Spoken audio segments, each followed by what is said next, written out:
오늘 이 시간 우리에게 주시는 하나님의 말씀 함께 보시겠습니다. 구약성경 사무엘상 16장 11절부터 13절까지입니다. 사무엘상 16장 11절부터 13절까지 우리 구약성경 434면입니다. 사무엘상 16장 11절부터 13절까지의 말씀을 제가 봉독합니다. 또 사무엘이 이새에게 이르되 네 아들들이 다 여기 있느냐? 이새가 이르되 아직 막내가 남았는데 그는 양을 지키나이다.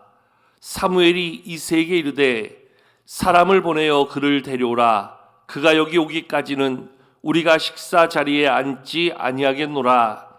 이에 사람을 보내어 그를 데려오매 그의 빛이 붉고 눈이 빼어나고 얼굴이 아름답더라. 여호와께서 이르시되 이가 그니 일어나 기름을 부으라 하시는지라. 사무엘이 기름 뿔병을 가져다가 그의 형제 중에서 그에게 부었더니 이날 이후로 다윗이 하나님의 영에게 크게 감동되니라. 사무엘이 떠나서 라마로 가니라. 아멘. 오늘도 예배 가운데 함께 하시는 모든 분들을 사랑하고 축복합니다. 또한 온라인으로 예배하는 우리 모든 성도님들에게도 동일한 하나님의 은혜가 함께하기를 축원합니다. 이제 날씨도 많이 풀리고 또 환경도 조금씩 더 좋아질 것으로 기대됩니다. 이러한 모습들이 우리의 환경만이 아니라 우리의 믿음 생활 가운데도 충만할 수 있기를 축원합니다. 오늘 하나님의 사람 다윗에 관한 두 번째 이야기, 하나님의 마음에 합한 사람, 하나님이 기뻐하시는 사람, 그 다윗에 대한 두 번째 이야기로 오늘은 선택에 대하여 말씀을 나누고자 합니다.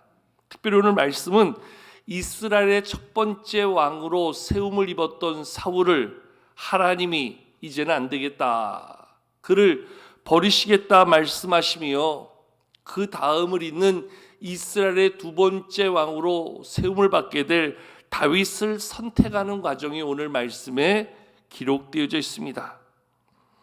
사실 우리가 앞에 읽지 않았지만 앞부분 보면 그 하나님의 사람 사무엘이 오늘 베들레헴에 가서 이새의 아들들 가운데 하나님의 명령을 따라 그 이새의 집안에 있는 아들 중에 한 명을 그 이스라엘의 두 번째 왕으로 기름 부어 세우게 되는 선택의 과정을 보여주고 있는데요.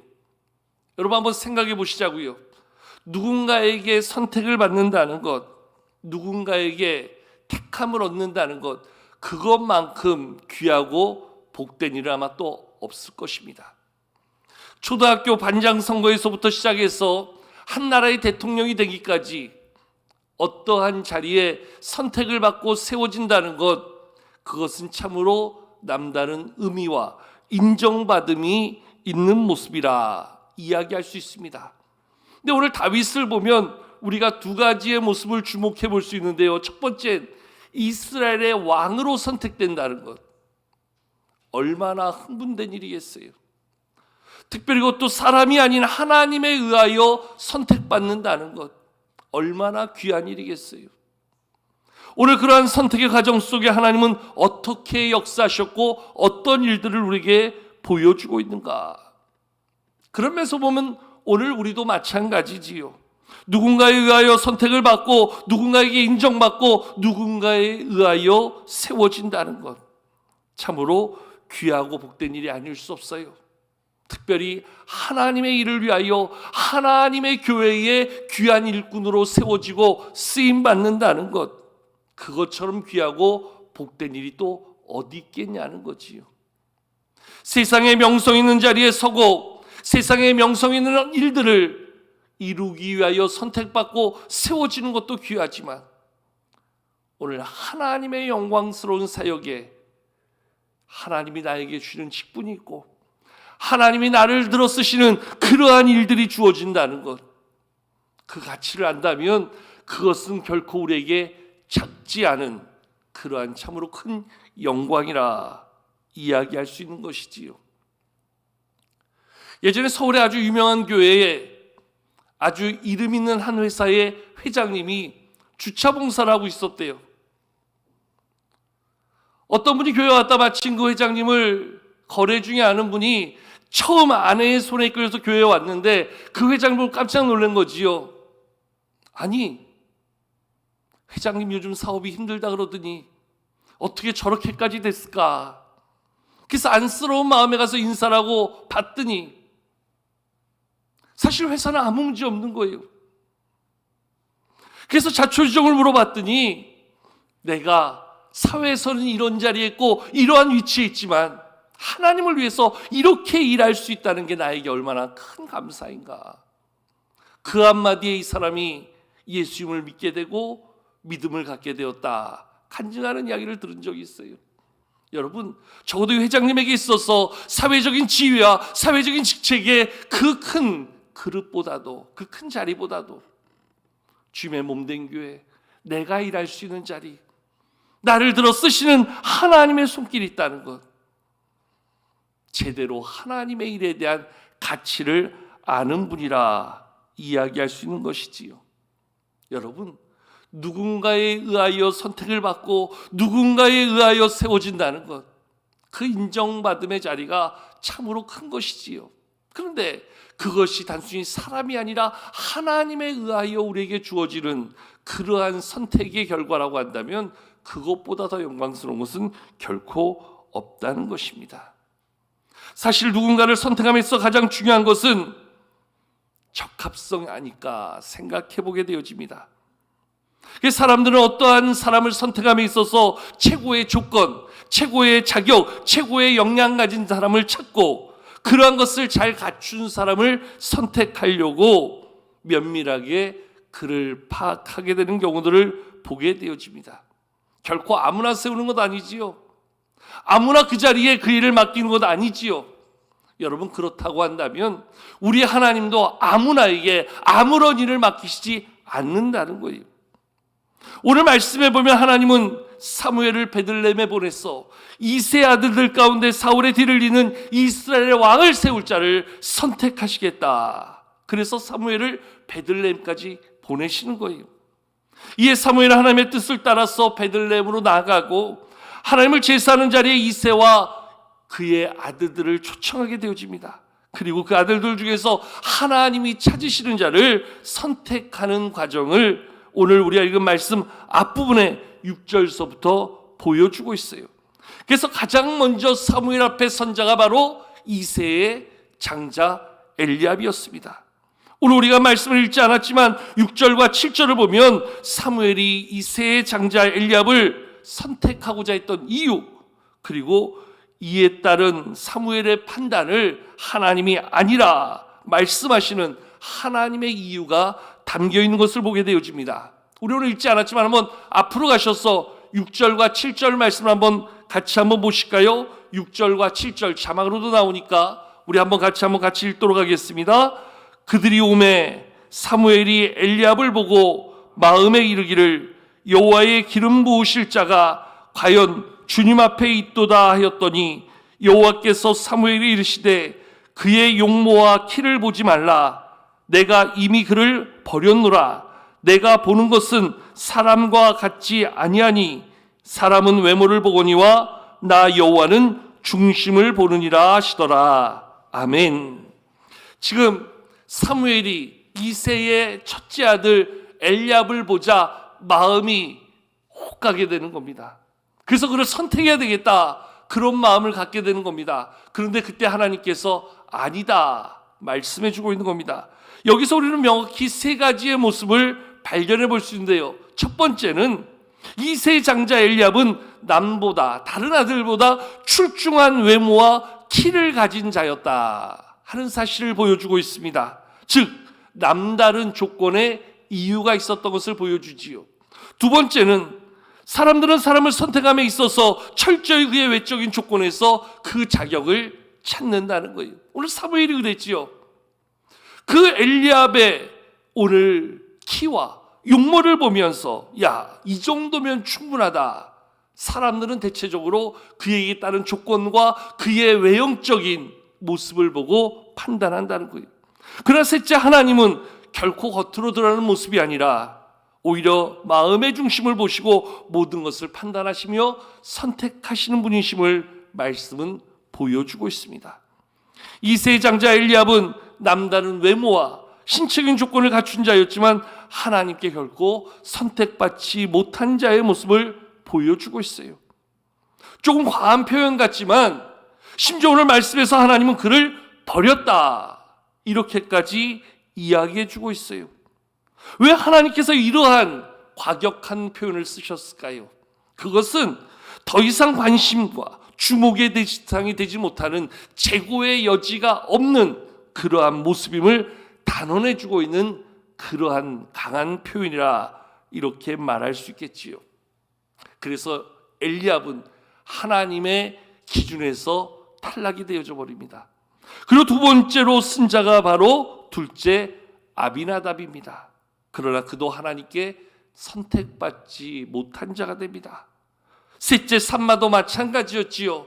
그리고 넷째, 다섯째, 여섯째, 일곱째까지 모두 다 일곱 아들들, 이새가 데려갔던 그 일곱 아들 모두 다 선택받지 못한 그러한 모습을 보여주고 있습니다. 그러자 사무엘은 이새에게 너의 아들들이 여기 모인 자가 전부냐, 이렇게 묻고 있습니다. 이 말 속에서 마치 하나님의 선택에 대한 판단의 오류가 느껴질 만큼 분명히 이새의 아들들 가운데서 하나님께서 기름 부어 세울 자가 있다 하였는데, 분명히 이새가 데려온 아들 일곱 아들 중에는 기름 부어 세울 자가 하나님의 선택 가운데 없음을 판단하면서 뭐가 잘못됐지 하는 의미로 오늘 사무엘이 이새에게 너의 아들들이 여기 있는 일곱이 전부냐, 이렇게 묻고 있는 거지요. 그러자 이새는 그 막내 다윗에 대해서 이야기합니다. 막내 다윗이지만 그는 양을 지키고 있다 말함으로 지금 이곳에 데려오지 않았다는 겁니다. 여러분, 데려오지 않았다는 게 단순히 그냥 집에 놓고 왔다 이 정도 차원이 아니라 적어도 아버지 이새가 볼 때도 얘는 사전 심사에서조차 탈락, 얘는 데려갈 필요도 없어, 괜히 번거롭기만 하고 괜히 일만 만들고 괜히 번잡스럽게만 할 그러한 막내가 아니겠는가. 적어도 아버지 이새의 기준에 이미 다윗은 탈락된 자였어요. 그래서 그는 데려가기조차 않았던 아들이 바로 다윗이었어요. 여러분, 자기 아버지에게도 인정받지 못했던 자가 어떻게 보면 다윗이에요. 물론 여러 가지 이유가 있겠지만 그 아버지 이새가 바라볼 때 얘는 데려가봤자 아무 의미가 없어, 차라리 장자 엘리압으로부터 시작해서 나머지 일곱 형제 중에서 그렇게 하나님이 기름 부을 자가 나오면 나왔지 얘는 결코 아니야. 그런 면에서 보면 다윗은 참으로 초라하기 짝이 없는, 안타깝기 짝이 없는 그러한 모습 가운데 있었던 아들이에요. 여러분, 가끔 누군가에게 어떤 일에 대한 적합한 사람을 추천해달라, 이러한 요청이 들어올 때가 있어요. 또 심지어는 어떤 사람에게 어떤 특정인을 꼭 집어서 이 사람 어떻습니까 하는 그 사람에 대한 평가를 요구받을 때가 있어요. 특별히 저와 같이 사역했던 사람 중에서 저를 아는 사람이 그 사람을 또 다른 교회에 소개하고 다른 교회에서 선택하고자 할 때 그 사람의 사역, 신앙, 성품 여러 가지를 빗대서 저한테 한번 확인하려고 전화가 오는 경우들이 있지요. 누군가를 추천한다는 것, 또한 누군가를 보증한다는 것, 그게 그냥 좋은 말로 둘러댄다고 해서 될 문제가 아니잖아요. 저와 전혀 관계없는 사람에 의해서 그러한 요청이 들어와도 정확한 정보를 알려주는 게 맞는데, 특별히 저와 남다른 관계에 있는 사람이, 예를 들어서 뭐 친구 목사가, 뭐 선배 목사님이 아무개에 대해서 정확한 정보를 요구할 때 그냥 둘러대서 얘기할 수 없는 거잖아요. 정확한 인포메이션을 줘야 할 때 그저 있는 그대로를 얘기할 수밖에 없는 것, 거기서 우리는 누군가를 추천하고 누군가를 이야기함에 있어서 정말 좋은 사람이라면 마음껏 추천할 수 있겠지요. 정말 이 사람은 안 데려가는 게 아쉬운 일이고 후회될 일입니다. 꼭 써주셔야 됩니다. 그러한 마음을 가질 수 있다면 얼마나 좋겠어요. 그런데 오늘 다윗은, 오늘 그 아버지 이새가 사무엘이 아들들을 데리고 오라 하는데 데려가지조차 않았던 아들이에요. 그런데 이제 그 아들을 데려오라, 그 아들을 데려와서 내가 만나기 전에는 내가 더 이상 어떤 일을 진행도 안 할 것이고, 오늘 말씀에 나와 있는 표현처럼 더 이상 내가 식탁에 오르지도 않을 것이다. 그 아버지 이새가, 이 아들은 데려가봤자 소용이 없는데, 이 아들은 내어놓아봤자 오히려 민망할 수도 있는데, 지금 이런 상황이 벌어지고 있는 거예요. 그런데 사람을 보내서 그 다윗을 데려왔는데, 다윗을 데려오자 사무엘이 어떠한 반응을 보여주고 있습니까? 오늘 말씀에 나와 있는 그 사무엘의 반응을 우리가 좀 주목해 볼 필요가 있는데요. 자, 12절 말씀을 같이 한번 읽어보실까요? 12절 말씀을 한번 같이 읽겠습니다. 시작. 이에 사람을 보내어 그를 데려오매 그의 빛이 붉고 눈이 빼어나고 얼굴이 아름답더라. 여호와께서 이르시되 이가 그니 일어나 기름을 부으라 하시는지라. 아멘. 사무엘이 다윗을 바라보고 있는데 그의 눈에 비춰진 다윗의 모습, 그 아름다운 모습을 보면서 마음을 뺏기고 있는데 사무엘의 마음 가운데 들려오는 하나님의 음성이 있지요. 이가 크다. 이가 크다. 그에게 기름을 부어라. 여러분, 아버지도 인정하지 않아서 데려가지 않았던 그 다윗을 하나님이 바라보시면서 오늘 그 자리에서 하나님이 말씀하십니다. 이 다윗이 바로 내가 찾던 그다. 여러분, 얼마나 충격적이었을까요? 얼마나 놀라운 상황일까요? 아버지도 인정하지 않았던 사람인데, 아버지도 배제했던 사람인데, 그러한 다윗을 하나님이 찾으시고, 그래, 이 사람이 바로 그 사람이구나, 그에게 기름을 부으라 말씀하고 있으니 얼마나 놀랄 만한 일이 벌어졌을까요? 근데 하나님이 그 다윗을 보면서 왜 그렇게 말씀하셨을까? 왜 그렇게 말씀하셨을까? 오늘 말씀에 보면 11절 가운데 우리가 그와 같은 모습을 한 가지 유추해 볼 수 있는 것이, 그 아버지가 그 막내 다윗을 두고 갈 때에 그에게 맡겼던 일이 있지요. 오늘 11절 말씀을 한번 보시겠습니까? 11절 말씀 중간에 보면 이새가 이르되 아직 막내가 남았는데 그는 양을 지키나이다. 그는 양을 지키나이다. 여러분 한번 생각해 보세요. 아버지가 지금 사무엘의 초청을 받고 그 아들 7을 데리고 가면서 막내는 집에 두고, 그것도 너는 들에서 양을 지키라 하고 싶을까요? 그 일이 하고 싶을까요?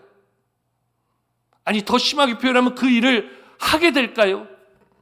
만약에 저도 막내로 자라서 잘 아는데요, 제가 다윗의 그 상황, 그 입장이었다면 저는 하루 종일 울었을 것 같아요. 그리고 아버지와 형들에 대한 원망과 분노 때문에 아무것도 못했을 것 같아요. 근데 다윗은 그때의 아버지의 그러한 명령을 따라, 아버지의 지시를 따라, 아버지의 뜻을 따라서 그에게 주어진 일을 성실히 수행하고 있는 그러한 다윗의 모습을 보여주고 있다는 것입니다. 여러분, 성실하다는 것 결코 쉽지 않아요. 특별히 사람이 하고 싶은 일과 해야 할 일이 있을 때 이 두 가지가 잘 맞아떨어지면 신나게 일할 수 있지요. 예를 들어서 찬양 좋아하는 분들 찬양대 서서 찬양 연습하고 찬양하는 거 아주 좋아서 할 수 있지요. 그런데 우리가 하는 모든 일이 내가 좋아하는 것, 내가 하고 싶은 것, 내가 원하는 것과 나에게 주어진 일이 항상 똑같을 수 없거든요. 때로는 내가 원치 않는 일임에도 불구하고, 내가 하기 싫은 일임에도 불구하고, 정말로 내가 정말 이 일만큼은 반드시 안 했으면 좋겠다, 그럼에도 불구하고 그런 일이 주어질 때 그때 드러나는 태도, 그때 드러나는 모습, 그때 드러나는 나의 반응이 어떤가? 아버지가 형들을 데리고 다 사무엘에게 나갔을 때 자기에게 주어진 들에서 양을 지키는 그 일이 다윗이 정말 좋아서, 다윗이 정말 신나서, 다윗이 정말 평소에 꼭 해보고 싶었던 일이어서 그 일을 정말 즐기며 했을까?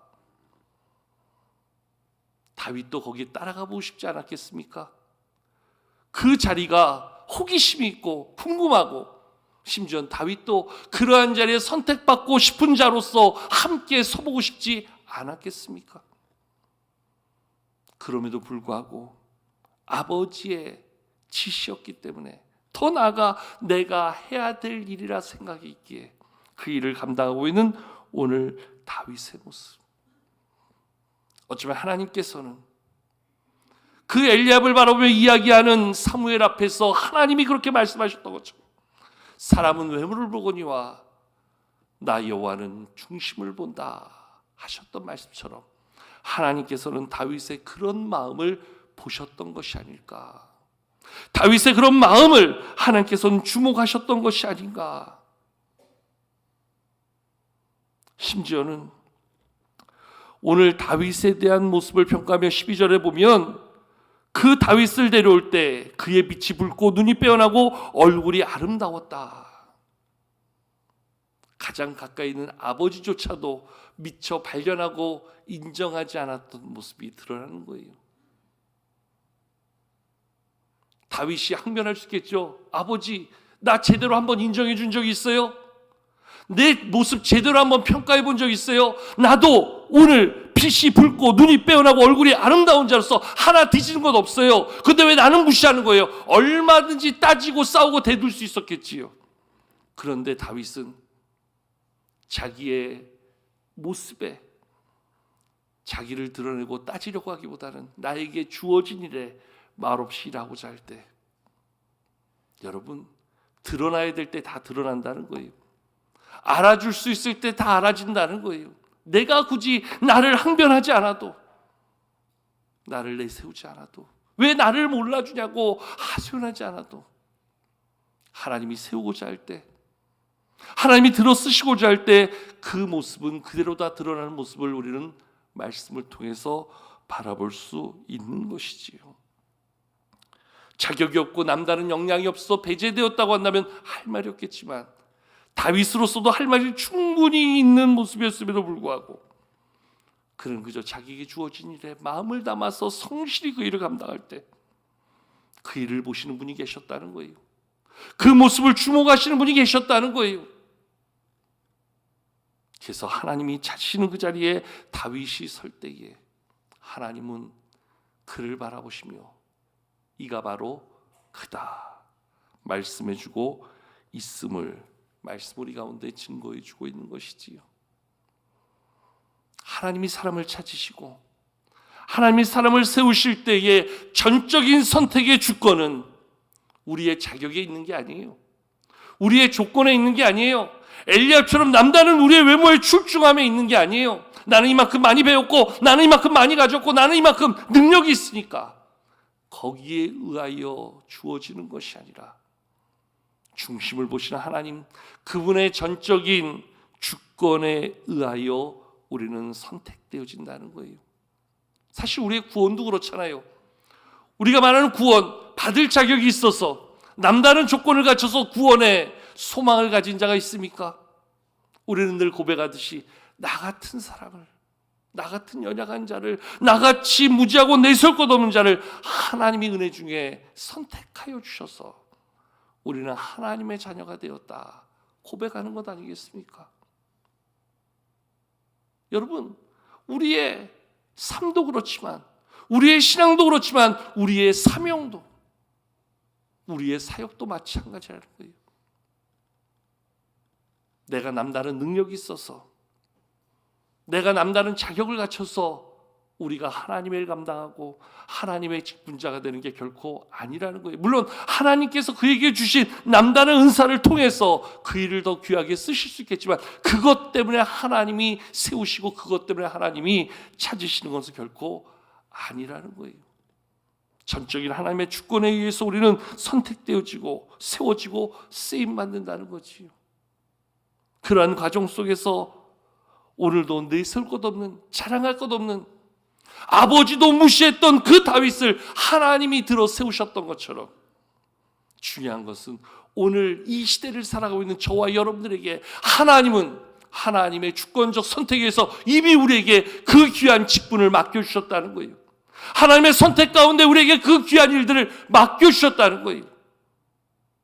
한 나라의 왕이 되어서 한 나라를 통치하는 자리이기 때문에 그 일이 귀한 것이 아니라 오늘도 주님의 몸된 교회, 그 일을 위하여 하나님이 나를 직분자로 세우시고 하나님이 나를 그러한 사명자로 오늘도 이 일 가운데 들어 사용하신다는 거예요. 그렇게 따지고 보면 우리 모두는 다 하나님 앞에 선택받은 자지요. 구원의 선택과 더불어서 사명의 선택 가운데, 직분의 선택 가운데 이미 우리는 하나님의 선택받은 자로 살아가는 거지요. 여러분, 사람에 의해서 세워진 게 아니라는 거예요.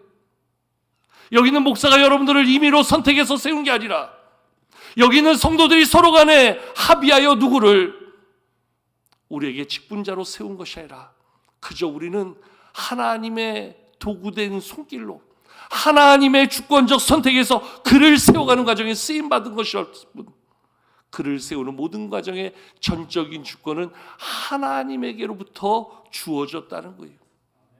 그러한 선택 가운데 우리가 세워졌고 그러한 선택 가운데 오늘도 우리가 살아간다면 우리는 그 선택의 어떠한 모습을 우리는 드러내어 하나님의 선택에 부응하는 삶을 살아야 하겠습니까? 앞서 잠깐 언급했지만 사울은 이스라엘의 첫 번째 왕으로 세워졌어요. 그럼에도 불구하고 그는 하나님의 뜻에 부응하는 자가 되지 못하여 결국 버림받는 자가 되어졌어요. 그런데 다윗은 하나님의 이러한 선택에 온전히 자신을 내어드리고 그가 아버지의 뜻을 따라서 성실함으로 일했던 것처럼 하나님의 부르심의 선택 앞에서도 성실하게 일할 때에 그는 하나님이 들어 쓰시는, 하나님이 내 마음에 드는 사람이라 인정하실 만한 그러한 칭찬을 받는 자로 평생 쓰임을 받았던 것을 우리는 기억할 수 있어야 할 것입니다. 우리 모두가 다 하나님 앞에 선택받은 자라고 한다면 여러분, 그 선택에 부응하는 결단과 그 선택에 부응하는 헌신이 우리에게 필요하지 않겠습니까? 정말로 나를 충성되게 여기셔서 나를 세워주셨다, 바울이 고백한 것처럼 그러한 하나님의 선택과 그러한 하나님의 주권에 의하여 세움받았다면 오늘 나에게 주신 직분, 나에게 주신 이 직책을 내가 어떻게 감당해야 될 것인가, 그것을 위해서 우리는 깊은 고민과 깊은 우리를 돌아봄의 모습이 필요하지 않을까요? 특별히 오늘 말씀해 보면 하나님께서는 그러한 다윗을 세우시고 그에게 갖춰진 조건과 자격과 능력을 가지고 일하신 것이 아니라 그가 하나님의 뜻을 따라 일하실 수 있도록 그에게 기름 부어주고 있는 장면이 마지막 13절 가운데 나타나고 있지요. 우리 13절 한번 같이 한번 읽도록 하겠습니다. 13절입니다. 시작. 사무엘이 기름 뿔병을 가져다가 그의 형제 중에서 그에게 부었더니 이날 이후로 다윗이 여호와의 영에 크게 감동되니라. 사무엘이 떠나서 라마로 가니라. 아멘. 기름 부었더니 이후에 다윗에게 여호와의 영이 크게 감동하였다. 여러분, 이 말은 바꿔 말하면 오늘도 하나님 앞에 쓰임 받을 때 내 힘으로, 내 능력으로, 내 경험과 내 자격으로 일하는 게 아니라는 거예요. 다윗에게 임했던 여호와의 영이 나에게도 임할 때 우리가 말하는 그 성령의 충만함을 덧입어 우리는 그 사명에 합당한 삶을 살아갈 수 있게 되는 것이지요. 저는 분명히 말씀드릴 수 있는 것, 오늘도 하나님 앞에 나와 예배하는 우리 모두는 다 하나님 앞에서 두 가지의 선택을 받은 사람들이라는 거예요. 첫 번째는 구원의 선택을 받았다는 거예요. 죄인된 나를 하나님이 자녀 삼아 주셨다. 두 번째 선택은 그런 나에게 주님의 몸된 교회를 섬기는 귀한 일들을 맡겨주셨다는 거예요. 내게 주신 거룩한 직분, 그리고 그 일을 감당할 수 있는 그 일, 사명을 나에게 맡겨주시는 선택이 있었다는 거예요. 그래서 그 일을 감당하기 위해서 우리는 다윗에게 임했던 하나님의 영을 우리도 구하는 자가 될 수 있어야 된다는 거예요. 그 일을 감당할 수 있도록. 하나님, 나에게도 하나님의 영으로 감동케 하여 주시옵소서. 하나님의 영으로 충만케 하여 주시옵소서. 하나님의 영이 함께하여 날마다 하나님의 뜻을 보게 하시고 하나님의 뜻을 이루어가는 데 쓰임받는 자 되게 하여 주시옵소서. 우리의 삶을 마치고 주 앞에 서는 날 하나님이 우리에게 말씀하시겠지요. 잘했다, 착하고 충성된 종아. 잘했다, 착하고 헌신하는 종아. 너가 작은 일에 충성하였음에 그 하나님의 잔치에 함께할 것을 말씀하시는 하나님의 칭찬을 받을 수 있다면 얼마나 귀할까요? 얼마나 복될까요? 오늘도 주일 감당하면서 힘들 때 있지요. 때로는 다 내려놓을 때도 그런 마음을 갖고 싶을 때도 있지요. 때로는 오해를 사고, 때로는 비난을 받고, 때로는 사람들에게 인정받지 못하는 모습 때문에 내 마음 속상할 때도 있지요. 그러나 그때마다 우리의 마음을 붙들어주는 것은 하나님이 하시는데, 하나님이 명하신 것인데, 하나님 앞에서 오늘도 내 마음을 붙잡아 주시는 하나님의 영으로 다시 한번 내 마음을 다잡아가면서 주의 일 감당할 때 거기에 하나님의 선택에 합당한 놀라운 모습이 우리를 통해서 만들어지고 나타나게 될 줄로 믿습니다. 다윗을 선택한 하나님의 선택이 결코 잘못된 선택이 아니었음을 그가 삶으로 믿음으로 증거했던 것처럼 우리도 하나님 앞에서 그러한 믿음으로 살아가는 이 한 주간, 그리고 앞으로의 우리의 모든 사명의 자리가 될 수 있기를 주님의 이름으로 간절히 축복합니다.